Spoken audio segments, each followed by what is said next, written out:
The LinkedIn Podcast Network is sponsored by TIAA. TIAA makes you a retirement promise, a promise of a guaranteed retirement paycheck for life. Learn more at TIAA.org/promises pay off. LinkedIn presents.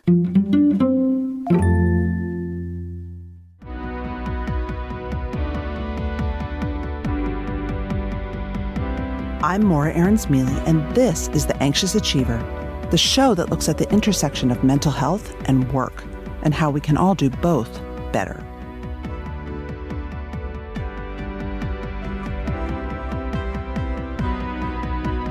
I was laughing with a friend this weekend who recently left 15 years of teaching high school English for an office job at a nonprofit. And she was sort of like, this is called hard work? And I think she has a point. After 15 years of every day holding the attention and respect of 20 teenagers, managing their hopes and dreams, their parents' hopes and dreams, teaching through the pandemic, all that stress adds up. And it can feel like boredom? Yes. One of the telltale signs of burnout is a sense of inefficacy and a sense of, I just can't. Have you ever sat at your computer and thought, I just can't?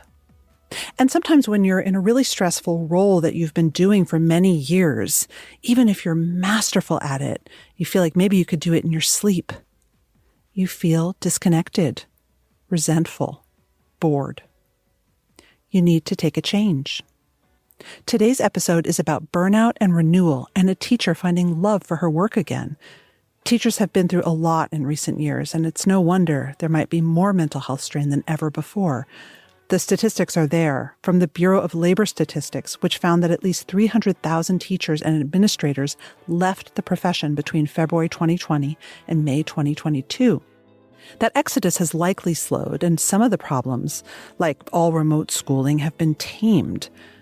But the strain remains, and so I'm so glad today's guest reached out to me in this context. Crystal Frommert is a middle school math teacher and school administrator in Houston, Texas.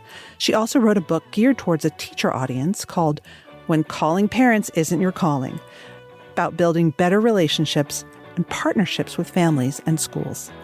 We talk about burnout and other mental health challenges faced in this incredibly hard line of work. And we started, of course, by asking Crystal how she knew she wanted to be a teacher.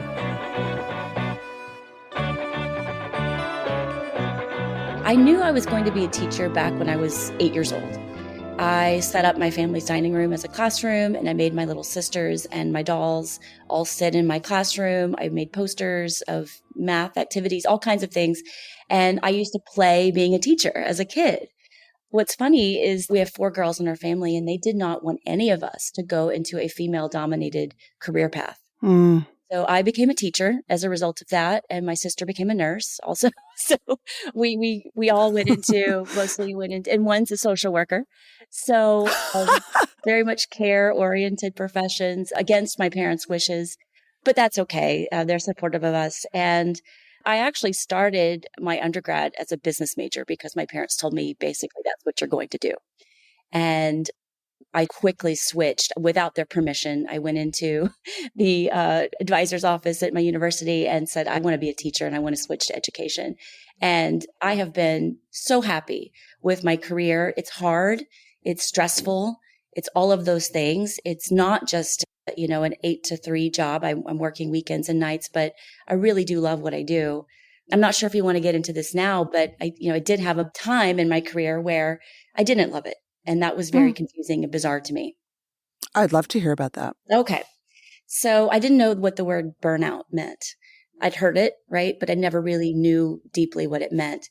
And about 2019, this is before the pandemic, so I can't even blame the pandemic for this. In 2019, it was very confusing for me because I stopped loving teaching. And I always loved coming to work every day. I love my students. I love my school. I work at a great school. And all of a sudden, just that school year, I think it was the 18-19 school year, I just didn't want to do this anymore. And I have very, very supportive administrators. And I had very open and frank conversations with them about, I don't want to do this anymore. I'm bored, which was very hard for me to admit out loud. I'm stressed out. I'm doing too much. And for the first time in many, many years, I sought out therapy, which I highly recommend to anyone because I needed help with navigating these confusing feelings of something that I always knew I wanted to do, something I'm really good at and used to love. And with the help of really supportive, wonderful therapist, it was a very hard decision, but I decided to leave my wonderful school. I went to another school, but it was a non-teaching role. And I thought if I could just stay teaching adjacent, right? If I could just work in school, thought that was a great solution. It was not a great solution, but I didn't really have any other options because my school had no non-teaching positions available for me. I kept an open relationship with them, which I'm very grateful I did because I came back. So after a couple of years of working in a school as a non-educator, I was helping teachers. I was supporting teachers and working in administration. I decided to come back to my school and had a renewed love for teaching. And I really do credit therapy for a lot of that. I came back with a new vision of what I was as a teacher. I came back with a little bit more calmness and relaxation towards what I was doing. I always felt this urgency of, I've got to get this, I got to teach this, I got to do this perfectly. And I think that comes along with anxiety that I do have. But I think working with a therapist helped me put all of that, lay it all out, look at it all like a deck of cards, lay it all out. Let's look at this. Let's see where you are and let's reassess going back into the classroom, which was terrifying because I thought, what if I'm bored again? What if I burn out again? So I've been back a year, had a wonderful, wonderful year going into administration as well, but still teaching. So it was a rocky journey. It was a very confusing journey.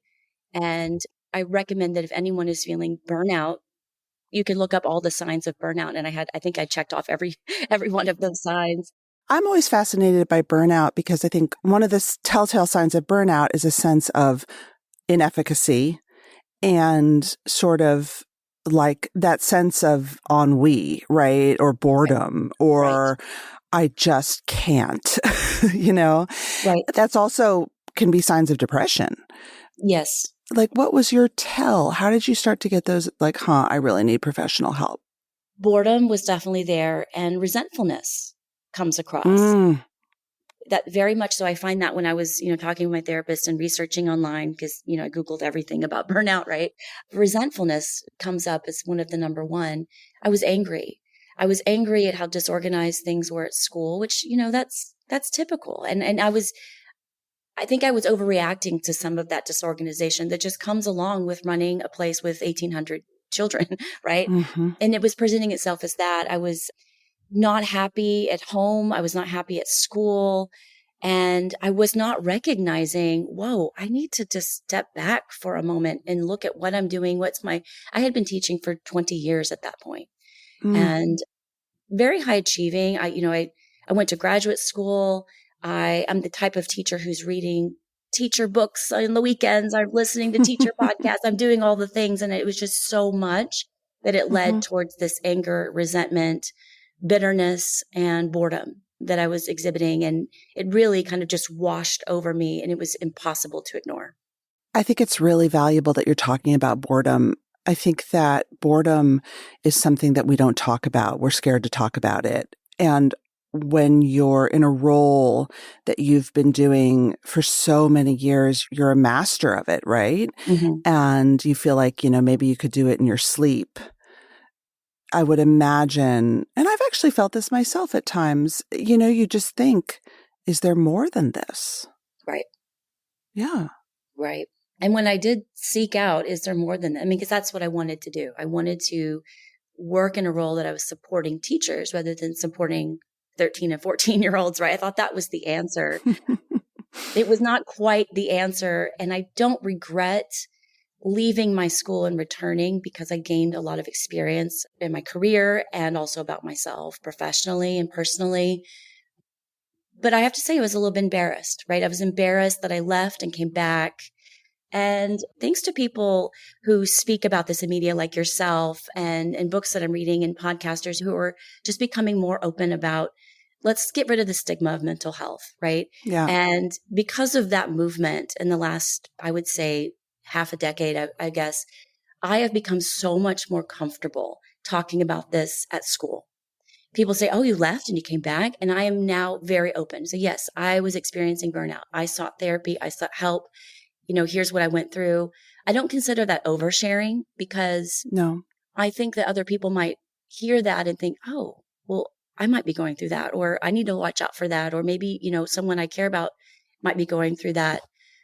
And we're doing this with our students too. We as a school, we're so much more open about mental health and openly talking about depression, anxiety, the risk of suicide, all these things that young people are dealing with way too much in the world. When I started teaching in 2000, we never, ever talked about this with our students. So it's just becoming so much more open. I feel better as a person, as a teacher, and I hope my kids do too, that they feel like, okay, this is a place where we can talk about these things. There's just not a stigma. I think that's amazing. You wrote to me that you're a lifelong anxious achiever, and you have a lot to say about how your anxiety shapes who you are as a teacher, good and bad, but that you realized that your anxiety inspired the book. Yes. Can you tell us a little bit more about that? So I was the type of teacher, when I was first started as a 22-year-old, I was frankly terrified to call parents. Keep in mind, back then, email was not very common. I did not have every parent's email address. And even if I did have an email address, I didn't know what to do with it. It was like phone calls and face-to-face, what we did in the late 90s, early 2000s, right? So I was scared. I was young. I was inexperienced. I had no confidence in myself as a professional. I also think that undergrad programs and teacher training could do a much better job in helping our brand new teachers have experience with talking with families because we love children. That's why we do what we do. And we are fine talking to people who are under 4 feet tall. But when you bring in a 35-year-old, a 45-year-old, it's like, whoa, and you start to stumble on your words. And that was me. And in the book, I mentioned that I wrote on this topic for the book because this is the area, not that I'm an expert in, but it's the area that I have grown the most in. So I have a lot to say. I've always had my ears open and my eyes open to what other administrators and educators were doing when they're talking to families, because I always wanted to soak it in and learn how to get better at that, how to seem more confident, even if I wasn't. So yes, this book was born out of anxiety. Anxiety has, right, you talk about this on your show, has a good side and a bad side. We have to just live with it like a roommate, right? And anxiety has helped me write this book. And I still have anxiety. When I have to call a mom or a dad about something that's not necessarily good news or something that's very sensitive, I never want to be the bearer of that kind of news. I'm a mom myself. I know how that feels. And on the flip side, there's anxiety that parents have when they see the caller ID as the school's name. I know that they are. Oh, yes. Like, what happened? And so I'm starting to recognize that as a mom and as a teacher, that there's anxiety on both sides of that phone call or both sides of that table. And that's how the book is structured of, let's just recognize this. And how can we maintain our boundaries? That's extremely important as a professional, maintain our boundaries, but also let's reach out and build this partnership. What do boundaries look like in this negotiation? So there are some, I see on like Twitter and Instagram, I see some teachers write some really horrific stories about 11 p.m. I got a text from a parent asking, my child didn't finish their homework. Can you help them? Parents just popping in, demanding parent conferences. These are extremes, but they happen, right? And they cause a lot of stress for the teacher. And if a teacher doesn't have a lot of confidence and doesn't know his or her boundaries, then those parents will walk all over that teacher. So I'm very clear in the book about here's what you do not have to put up with if they're using aggressive language with you, threatening language. If they're just popping in unannounced, you can say, I am happy to meet with you at another time. And I really hope administrators read this message or hear this message and support their teachers in keeping that boundary as well. We can get burned out so easily if we keep answering emails in the wee hours of the night, right? Which I used to do. I used to go back and forth with a parent 8 times a day in an email. I'm not going to do that anymore. I'm just not going to do it. I think it's really instructive, and I want to get actually a little bit into time management and really boundary management. I think that those of us in other professional roles actually probably have a lot to learn from teachers in terms of how to manage your time and sort of, as you say, stack that work. Because teaching, a huge complaint that I hear from people is I spend all day in meetings and then I have all my emails to answer. Yes. And teaching is sort of an extreme version of that. Your job is not to answer emails. Your job is to be in the classroom and be with students and then work with the administration and curriculum and grading. But in the past, I would say, 10 years probably, this whole other level of constant external parent communication has been added because of email. And I would imagine that's almost created a whole other part-time role. I've heard this from doctors as well, right? Like, it's no longer enough that I see my patients all day in clinic. Now they email me all the time, and then I have to respond to their emails at night. Right. I love that you brought that up because, thinking about a teacher who was teaching in the 70s, 80s, 90s, they would make a couple of phone calls, have some meetings, but they wouldn't be inundated with, I think I saw a number that some teachers receive 100 emails a day. Yep. Something like that, which is a whole other part-time job that they're handling. So I'm so glad you brought that up. And not getting paid for, right? No, that's part of our day. That's part of what we do, right? I worked with a principal, amazing man, who half jokingly suggested that we do away with external email in school. Of course, that would never fly. But part of that joke was, yes, I'm all for it. If we went old school and we went back to the notes home and the face-to-face meetings and the phone calls, I think a lot of misunderstandings would be avoided. I think a lot of that time that we're spending would be avoided. But there's also a convenience to email. I work with 13, 14-year-olds. They do email. I appreciate that they email me. They ask me questions about due dates. They ask me questions about math homework. I'm happy to write them back. I have boundaries around that. I tell them, after 7 p.m., I'm not going to respond. And they respect that. So I think there's two sides to that. There's such a convenience that comes with electronic communication. There are even some educators who are texting. Maybe I'm not hip enough. I haven't gone that way. But I think there are some who are fine with giving out their cell phone number to families. We can't really do that with kids, but with parents, we can do that. And some are very okay with that. I'm not there yet. So what's your advice to teachers to sort of take a step back and really understand what their boundaries are and then how to set the limits around them? I would say this summer before school starts, just take some time to think about what is really feasible for your lifestyle. Are you able to respond to emails at 11 p.m.? Is that something you have the bandwidth for? Are you already asleep at that time? Do you have a family to take care of? Do you have hobbies that you like to do? And set a time for yourself. Say, after 6 p.m., I'm not going to check my email anymore. Whatever works for you. There's no set time, for anybody. It depends on how your personal life runs, but set a time for yourself. Maybe don't even have your email app on your phone. That's kind of an extreme thing, but that might work for some teachers. Just setting that boundary for yourself of maybe the weekends. I work at a school. We have a very large French population and a lot of French teachers at our school who come from France. And I find, I don't mean to generalize, but I find that my French colleagues have a much, much better time with setting boundaries. I'm not surprised. Again, some are probably like me and very anxious and check their email all the time. But one of my best friends is French and she's like, absolutely not. I will not check my email on the weekends and does not feel the least bit bad about that. Yeah. And I'm inspired by her. And I'm like, wow, I wish I could be a little bit more like that because you don't need to really check your email on a Saturday. And also beyond just email, it's the intrusions of time while you're at school and you might have a conference period. If a parent pops into the school, some are very involved and they mean well.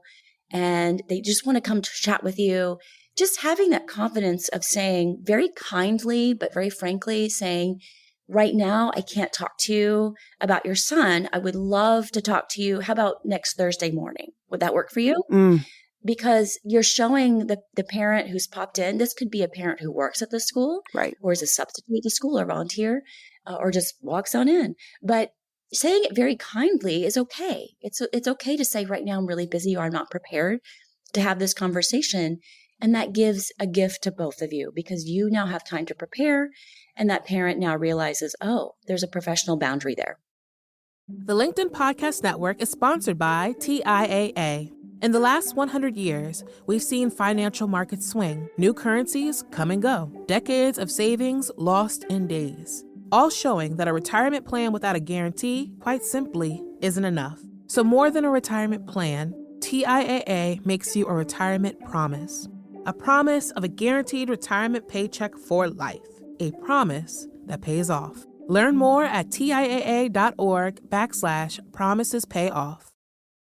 What's your advice for managing? I mean, this is a universal feeling. And in a way, when you're in a parent meeting, and let me just tell you that I have vast experience in this arena. When you're in a parent meeting and you're trying to problem solve together, ideally you're trying to problem solve together, sometimes it gets oppositional.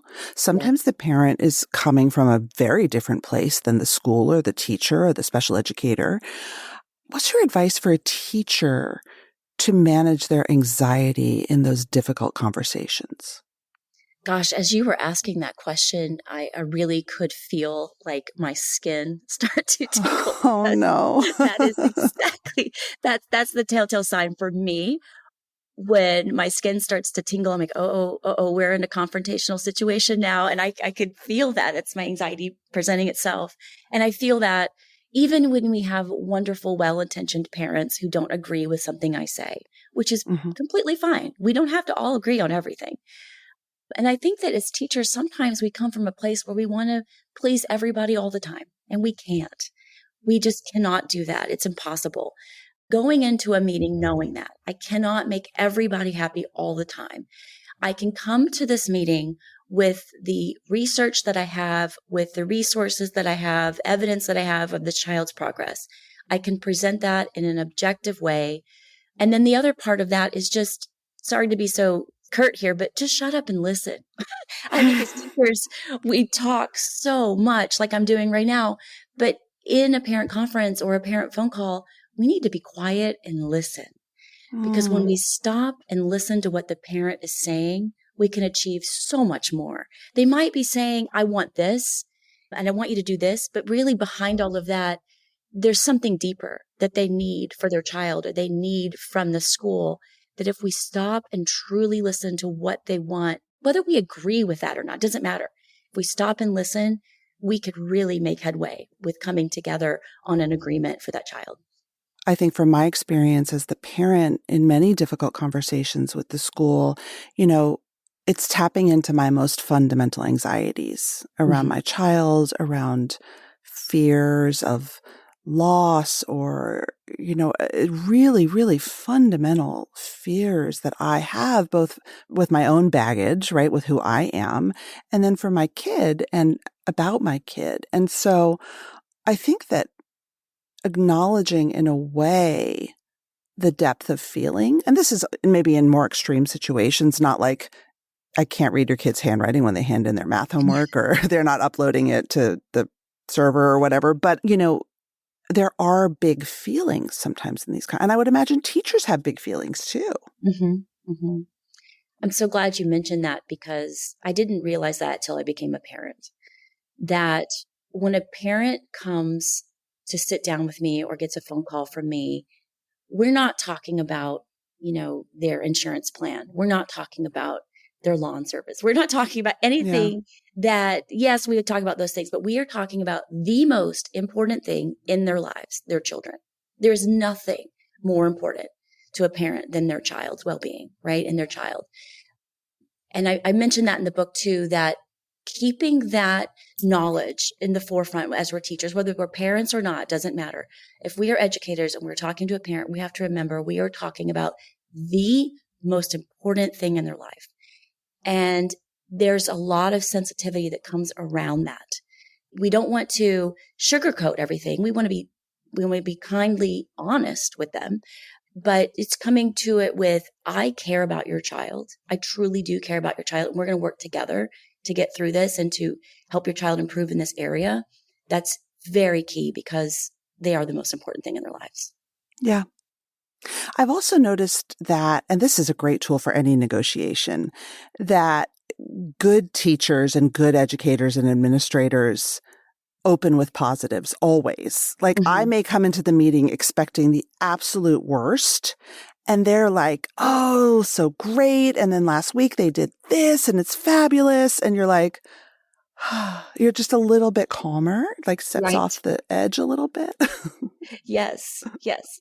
I also recommend that teachers send an email or make a phone call, depending on how many students they have in their rosters, but the first week of school. And reach out to every family. Not a copy pasted message, but an actual true message, short and sweet of, you know what? I've noticed that Maura has a great sense of humor. You can notice that about Maura within a couple of days, right? It's very easy to see that. Or she's so artistic. I love how she brings art into what we're doing. Something like that. Just notice a little tidbit about their child. Send that message. I'm so happy to work with her this year. I'm looking forward to seeing you at parent night. And that starts you off on a great stepping stone on this path towards partnership, because the parent feels like, oh, okay, well, this teacher sees my child, right? And it really doesn't take that much time to just share what you've seen about their child. They're funny. They love art. They like helping others. You know, you could even be academic, just something that's positive and lovely about that child, because they all have something. Wow. Okay, and then how about after the meeting, post-meeting follow-up, keeping everyone feeling, because, you know, people get anxious when there's no follow-up or they don't know what's going on. What's your recommendation for communication after the meeting or after some kind of solution or resolution is implemented? The most pushback I get about the message of my book, about making phone calls and face-to-face meetings, is that there are some educators who feel like, and they're justified in this feeling, that they don't want to have communication with a family unless it's written because of litigious follow-up or something like that, or he said, she said. So my answer to that is, one, I think the voice is extremely important when you're talking about something as sensitive as a child's learning or a child's well-being. The face-to-face is even better. But to answer to that pushback and to answer your question too, always follow up with something written. So as you're on that phone call, this is what I do as a time-saving trick. While I'm on that phone call, I will type up an email, a draft of an email of, this is what we talked about. This is what we're going to do going forward. Very short, bulleted list. Thank you so much for your time today. And then I send that shortly after we hang up the call so that there is a documentation. I could copy that to my administration if I need to. The parents are aware of what we talked about, a summary of what we talked about. And I think that's going to cover all the bases of, thank you for talking with me. Here's how we're going to go forward. Another teacher hack, if you will, that I have is I ask families to write me, because I have a lot more kids than they do, right? I have 80 children. They might have 4, right? Or less. So I ask them, please write me once a week, for a few weeks to check in on how Sarah is doing in my class. I'm happy to respond to you. It's a nice reminder to me to give you a weekly summary. And that puts it on the parents. They're in the driver's seat at that point, right? The parents can decide, once a week is a nice boundary. If I do it every day, that's a little too much. But if I ask them to do that once a week, it's very helpful in me getting that reminder, right? And so that's another follow-up that you can do to make sure that this conversation carries on. I love that. As we close out here, I want to talk about what the rest of us can learn from you about time management during the day and achieving that balance of admin work and in the classroom, or, literally doing your job work. Yes. You've written about this, work-life balance as a teacher, time management. Any advice to give the rest of us? Yeah. Well, thank you for reading that article. And yes, I was inspired by a head of school out of Cleveland, Ohio named Ann Klotz. So I have to give her credit for the stacking idea. But she gave an interview about the idea of stacking rather than balance, because there really is no such thing as work-life balance. No. So if you imagine a stack of papers on your desk, your attention goes to the paper on the very top. And of course, you can reshuffle those papers as needed, but it's not papers strewn out on the desk where your attention is scattered. You're not sure where to look. But if you think about stacking, so right now I have to teach this algebra class. That's what I have to do right now. The email that's pending from a parent or the administrator who wants to meet with me, all of those things, yes, have to be done. But right now, my priority is my algebra class. And then when the bell rings, that paper goes, to the bottom. And then the next paper comes to the top for stacking. Right now, I need to go to the bathroom. And I know that sounds ridiculous, but as a teacher, I absolutely have to tell myself, go to the bathroom, drink some water, because we eat, go to lunch. We get, what did they say? I think I read a statistic that there's like 1,500 decisions that teachers make in a day. Wow. More than a surgeon is making in a day. Wow. Of children coming to us and what do we do with this? Where do I put my scissors? And they're little. Right. They're not life-saving like a surgeon, but they're little, and there's 1,500 of them.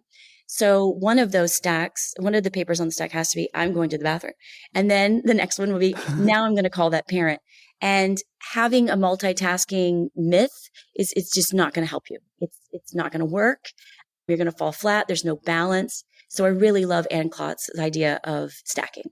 I love that.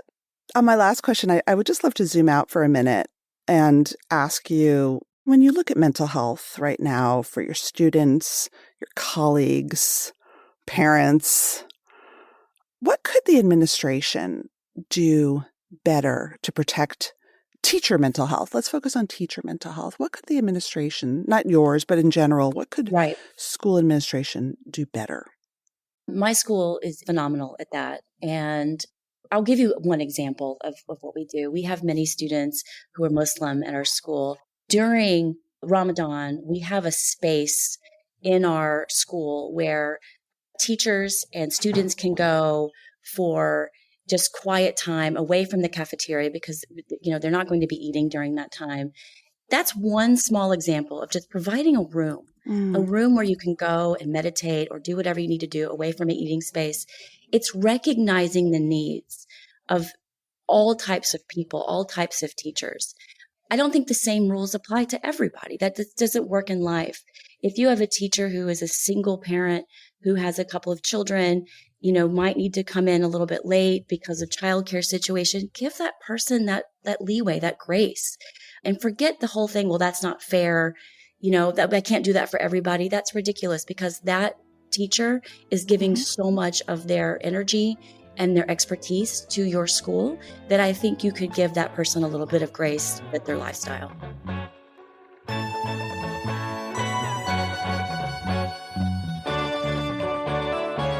That's it for today. Our show is produced and edited by Mary Dew. Our assistant producer and sound engineer is Nick Krinko. Many thanks to the LinkedIn Presents family and to all our guests for sharing their stories. If you love the show, tell your friends. I would love you to leave a review because they really matter in helping the show get found.